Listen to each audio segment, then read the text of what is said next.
नमस्कार, मी मयुरी आणि आपण पाहत आहात 7 स्टार न्यूज। स्वच्छ भारत अभियानांतर्गत सुरू असलेल्या स्वच्छता ही सेवा 2025 उपक्रमाचा एक महत्त्वपूर्ण भाग म्हणून ही मोहीम आज नवीन भाजी मंडई येथे पार पडली। या उपक्रमात ओला व सुका कचरा वेगळा करून जवळपास 50 किलो ओला कचरा आणि 20 किलो सुका कचरा गोळा करण्यात आलाय व पुढील प्रक्रियेसाठी घनकचरा व्यवस्थापन केंद्रात पाठविण्यात आलाय।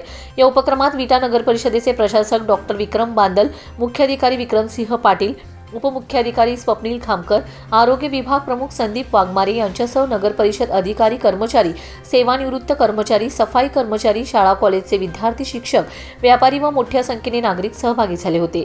आपल्या मनोगतात डॉक्टर विक्रम बांदल यांनी सांगितले की स्वच्छता ही सेवा फक्त मोहीम नसून प्रत्येक नागरिकाची जबाबदारी आहे। शहर स्वच्छ व सुंदर ठेवणे ही आपली सामूहिक जबाबदारी आहे। तर मुख्याधिकारी विक्रमसिंह पाटील यांनी नागरिकांना आवाहन करताना म्हटलंय की स्वच्छ सर्वेक्षण 2025 मध्ये देखील विटा शहराने आपले अग्रस्थान टिकवावे, यासाठी प्रत्येक नागरिकाने स्वच्छतेची सवय दैनंदिन जीवनाचा भाग बनवावी। कार्यक्रमाची सांगता सर्व मान्यवर अधिकारी, कर्मचारी व नागरिकांनी एकत्रितपणे स्वच्छता शपथ घेऊन करण्यात आले। रमेश जाधव, 7 स्टार न्यूज, विटा।